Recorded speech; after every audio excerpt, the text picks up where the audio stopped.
When it comes to marketing, people are always like, let's put this in high gear. And when they do that, you kind of come back and you're like, this is high gear. Well, it's never a question of if you're in high gear or not when you are talking with our next guest, Heather Wilson. Heather is the owner of High Gear Success. Now, she works in the powersports industries, helping companies and events promote like ATVs, motorcycles, jet ski, all those types of things. Even if you aren't into those, you're going to find some great information in today's episode. Stay tuned.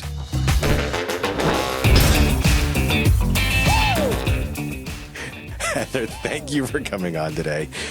You've always talked about like marketing and making sure that you do cohesive branding.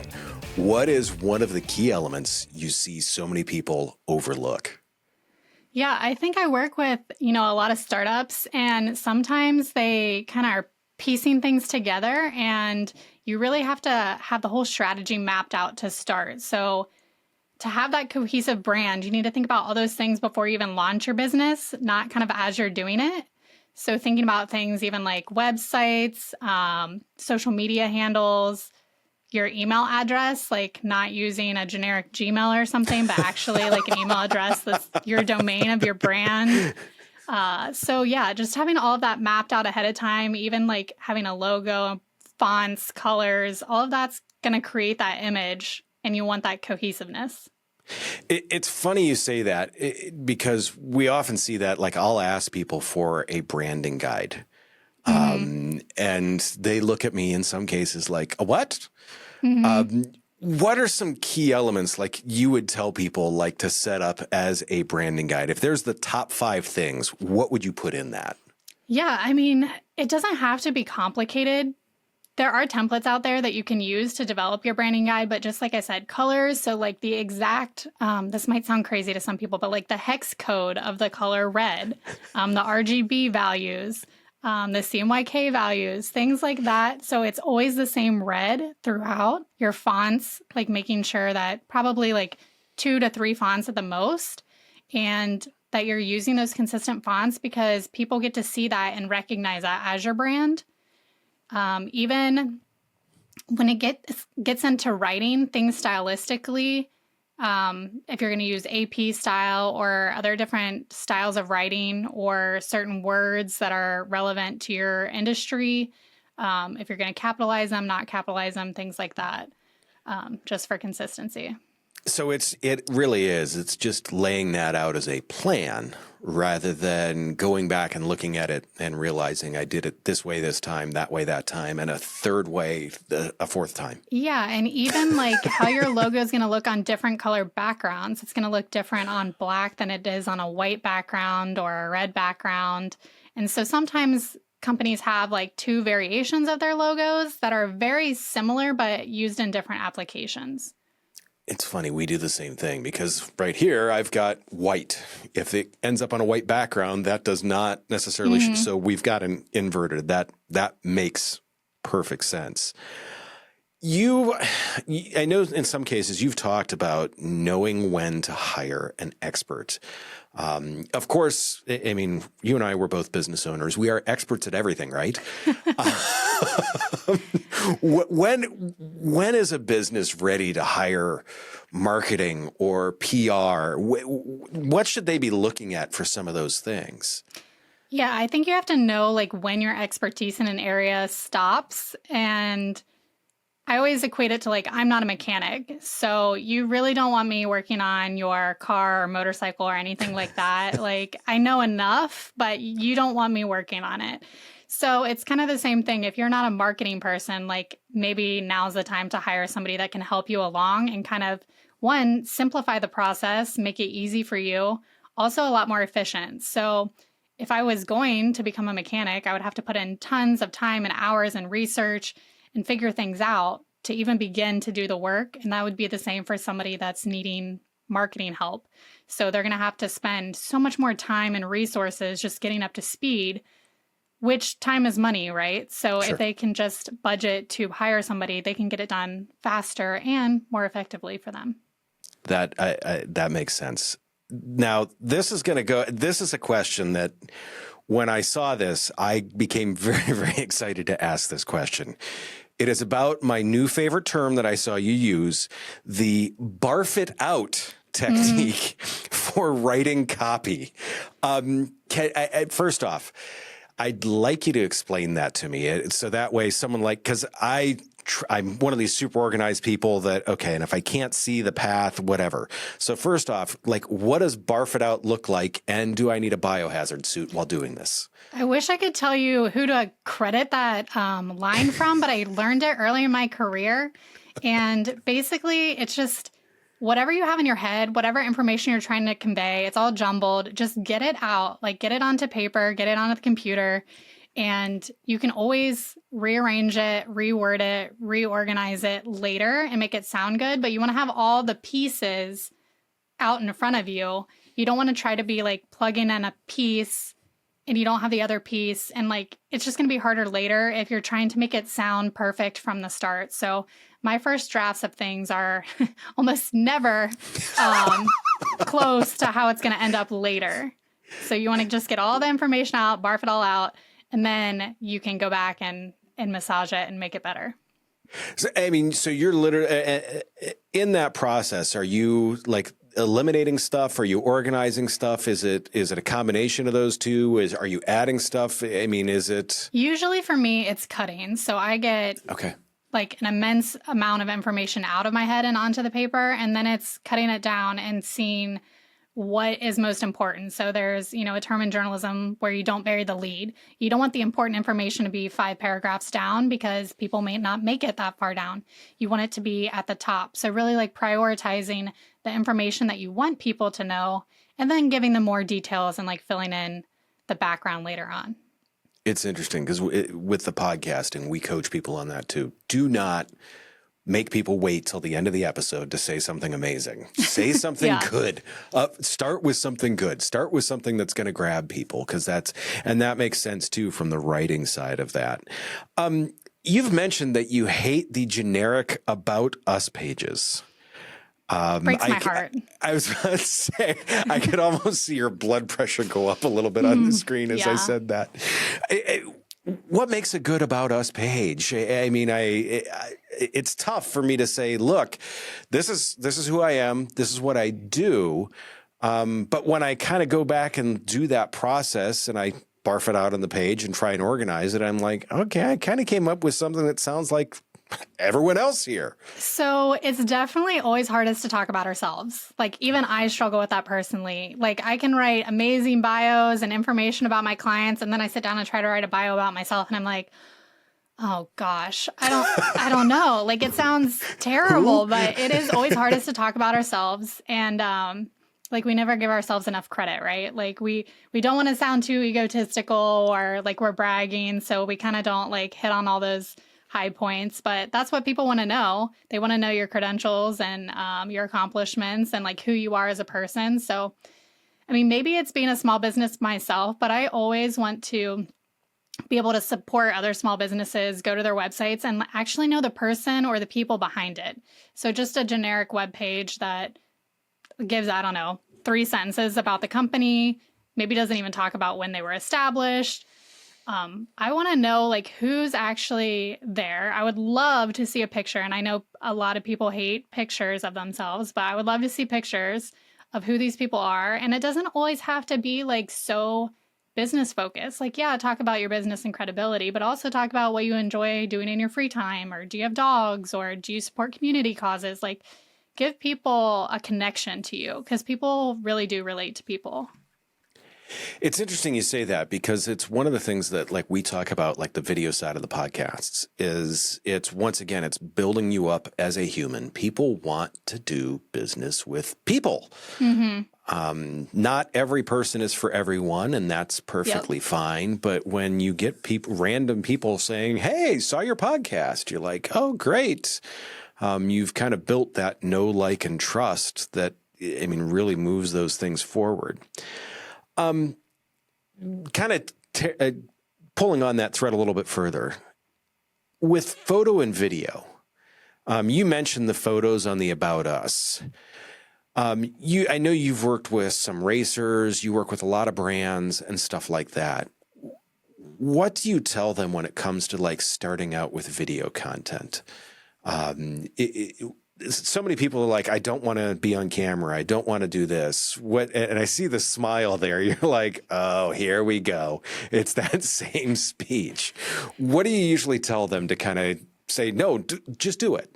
Well, the nice thing is like the trends on social media over the last couple of years is that they're not going for perfection. They're not these like heavily produced videos with production teams and crazy stuff like that.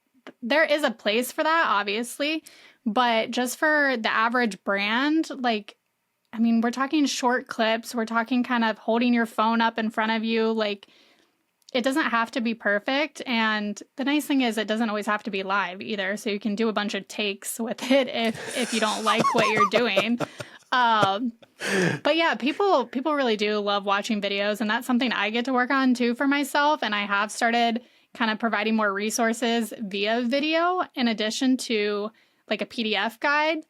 So there's a lot of opportunity with video, and it does give people like more insight into who you are as a person because they can hear you, they can see you, they can like hear the tone in your voice. So it's again, connection.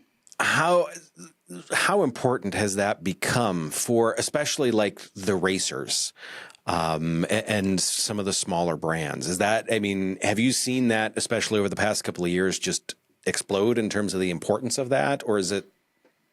I think one, to start, we go back to that like cohesive image and brand. Like, do you have all the other pieces in place too before you start like building out video? So you're not just like throwing up videos, but everything's kind of jumbled. Like, you still want to have that cohesive feel for your brand.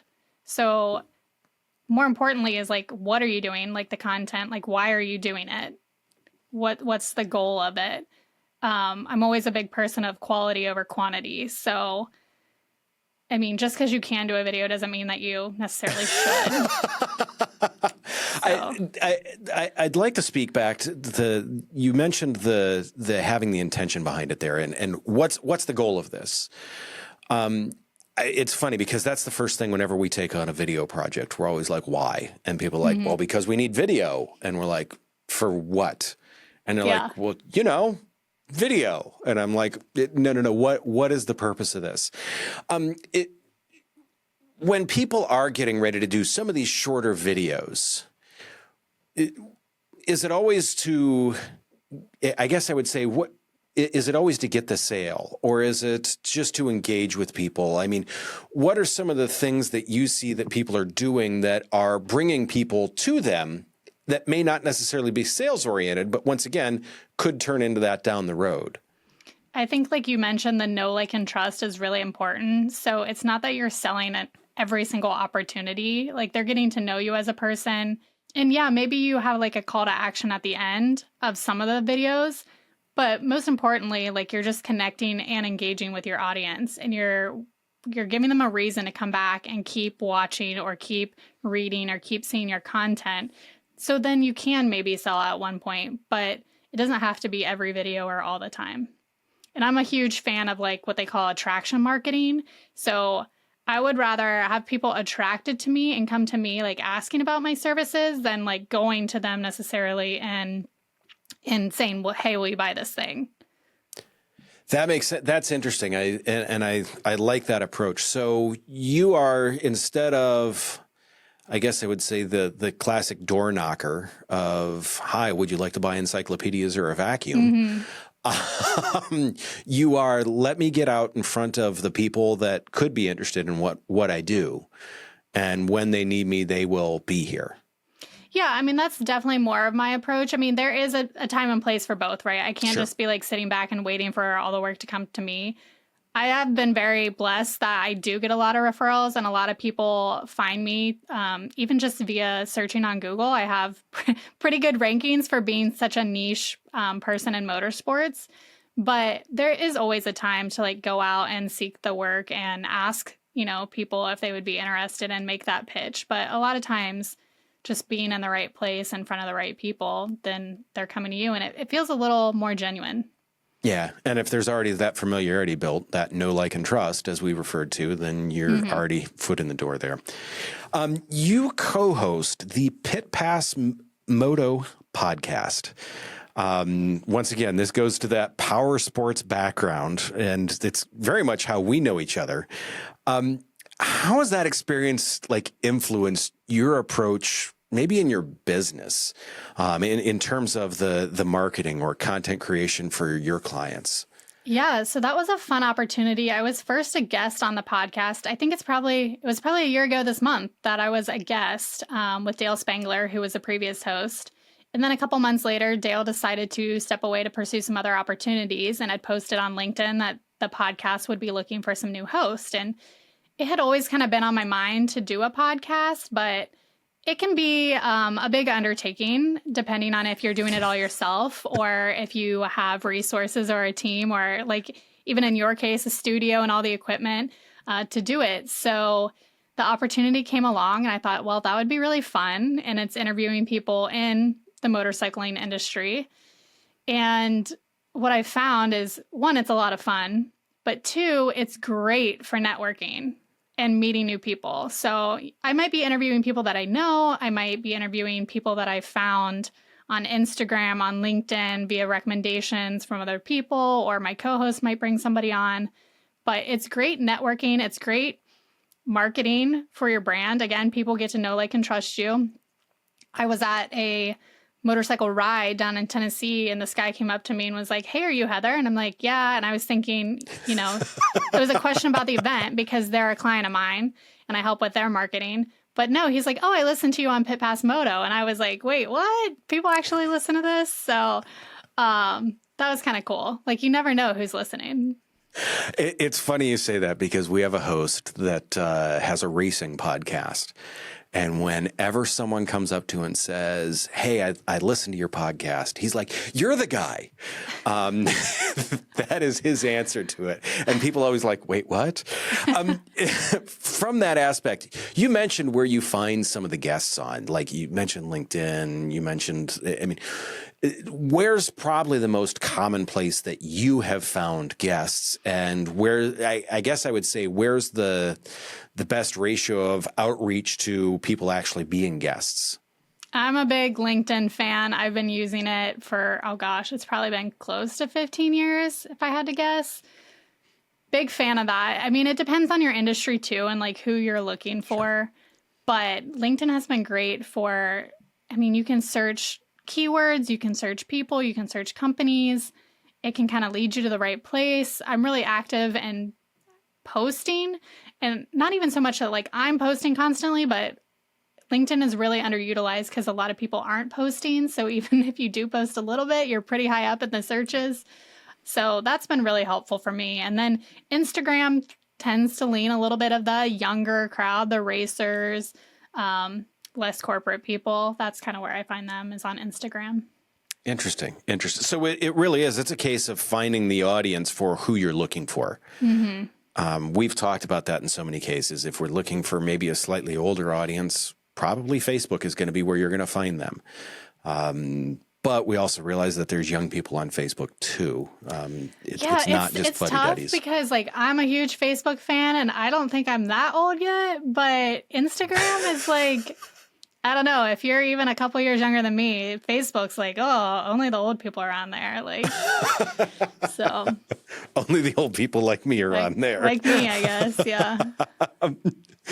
What are your thoughts on, like, some of the future of, like, content creation as far as marketing goes? I mean, there's especially in the past, podcasting's been around for 20 years, but it has gotten so much bigger in the past couple of years. We know that. We're kind of banking on that with our business. What are some trends that you see with content creation that people should be engaging in? Oh my gosh, the possibilities are endless when it comes to content creation. I always say you can never be bored in marketing because there's always something that you can be doing. You can never just be like, I've done everything, I'm just going to sit back and chill. That's never going to happen. So there's always content to be created. As far as podcasts, what is cool too is not just, like, hosting your own. I mean, that's awesome. That's a super fun time, but you can be guests on other people's podcasts, and that's a great way to start too, is to leverage other people's audiences. So you can go so far with marketing to your audience and doing all of your efforts, but when you get in front of somebody else's audience that they've grown and can, basically be a trusted source for their audience, then you've gained a whole new audience to kind of add into your, your contacts. It's funny. We've made that comment all the time that the easiest way to grow your social media audience is to use someone else's. Mm-hmm. And we do our best to do that. You've mentioned in some stuff before about self-confidence challenges. We've all, I think every business owner kind of goes through some of those where we're like, why am I doing this? Is anyone going to buy this from me? What advice would you give to another entrepreneur that's maybe kind of struggling with some of the I don't know if this is for me? Yeah, I think those early years are especially challenging on the self-confidence because maybe you don't feel like you have the evidence in front of you to say, yeah, I'm really good at this thing. I have been working in marketing and public relations for 10 years, prior to starting my own business. But then when you start over, it feels like you're 20 again and you're trying to figure it out. And it definitely can be a mind game sometimes. You have all the business stuff, but then you have the mental game of it too. And yeah, just feeling is this work good enough for my clients? Am I providing the value that I think I am? Am I, charging what's a fair rate or whatever? And it kind of took me, I would say this year's really been the year that I've settled into it. And so I'm about to start year 4. That, yeah, now I have the evidence. My clients have stayed with me for a couple of years, right? They wouldn't be staying with me if they didn't value or appreciate me or my work. We've grown, their numbers.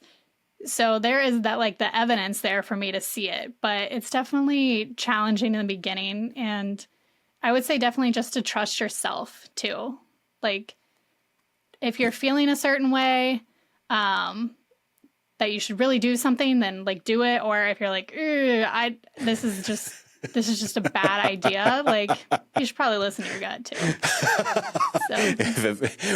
Every business owner has been this seems like a bad idea, but there's a check at the end of it. So we're going to go ahead and try this.